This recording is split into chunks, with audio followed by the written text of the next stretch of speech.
They're working around the clock, building the massive wind towers to drive Australia's renewable power.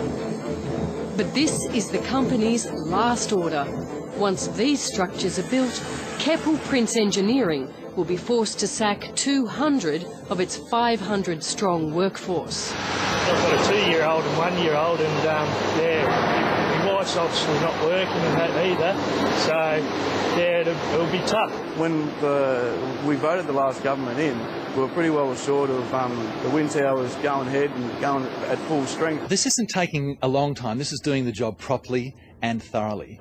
Environment Minister Peter Garrett says the 20% renewable energy target promised by Labor during the election campaign won't be a reality until at least halfway through next year. We're working through it in a methodical way, but we do want to provide the certainty for business and the community to know that we will be taking climate change seriously. Wind power was predicted to fill half the 20% target, but investments have stalled and orders for towers have dried up. It was an exciting time 12 months ago when the government promised a 20% renewable energy target by 2020, but they haven't delivered. We don't understand why.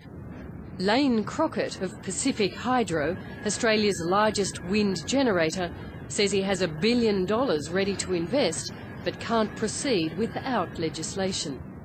If the scheme is delayed much longer, then we'll have no choice but to carry on and put more of our investment into our offshore projects in South America. When Labor came to power, Keppel Prince's General Manager Steve Garner mobilised his workers and ploughed another $8 million into his factory. Now he's steeling himself to sack hundreds of those he trained on the job. A lot of our workers are all family connected in a small town like Portland, so we feel very bad about what is facing us at the moment. Does it concern you that the largest manufacturer of wind towers is at this crunch point? You know what concerns me? The fact that we have an opposition leader and a shadow environment minister who can't make up their mind about whether or not and when we should have a carbon pollution reduction scheme introduced. Nothing to do with the opposition. Well, yes, it does. The industry had expected legislation to be brought forward. We were keen to examine it. We were keen to be constructive. But that legislation has simply been held up, held over, with no explanation. It's been a year now since the Rudd government's been elected. There were really high expectations from people who are committed to climate change action, and instead of that we've seen nothing but delay and inaction.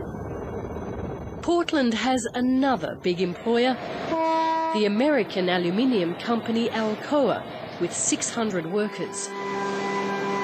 The government has already vowed it will preserve the jobs in this heavily subsidised polluting industry. Meanwhile, up this road, workers building towers for clean, renewable energy have no such guarantee. It's disastrous. We didn't see that this situation of delay being something that would happen and would force our business into a real steep decline. We made a commitment that if elected, we would build a solar Australia. Environment Minister Peter Garrett denies there's any delay, just certainty. There's never been a time where people can feel more confident about their prospects in this country. There's a clearly laid out timetable which we will stick to. But already Australia is playing catch-up, and it's not just wind. The country's only solar panel factory will soon close, and the industry is clamouring for action. We're hoping for a whole range of things that were promised, and we're still waiting.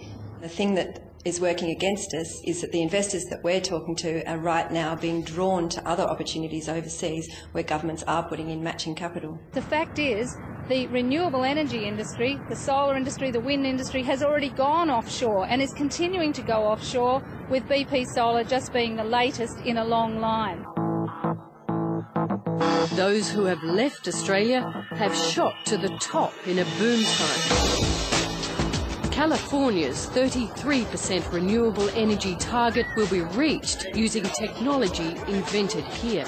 Solar, solar, solar. That is my goal. It was a great day to see the governor so happy that his programs actually are yielding very large pieces of renewable energy equipment. It was infectious. This state-of-the-art solar thermal plant outside Los Angeles was launched 6 weeks ago, and much larger ones are on the way. ASTRA's technology was created in Australia, and we were very fortunate that when they looked around where they built their headquarters, they decided on California. We've got industries here ready to go. A star in the US, with energy companies financing future baseload power plants. Dr. David Mills spent decades at Sydney University developing his technology. Its potential was dismissed by the previous government, and current policies, he says, are still keeping Australia out of the race. We would like to have contracts tomorrow. We have utilities in Australia we have inquiries of about 10% total of Australia's generation.